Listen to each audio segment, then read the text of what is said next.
Here's a quick way to add music to your Facebook profile. First, open the Facebook app on your device. Next, look at the bottom right corner and click on the menu icon.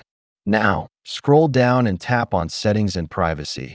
Then select Settings. Scroll down to the Audience and Visibility section and tap on Profile Details. Now, scroll down to find the Add Music option and tap on it. Next, look at the top right corner and click on the plus icon.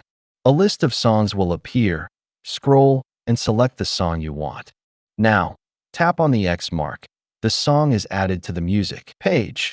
To pin it to your profile, click on the three dots next to the song and select Pin to Profile. A confirmation message will appear. To verify, go back to the menu page and click on your profile name. The song is now added to your profile. I hope this video was helpful.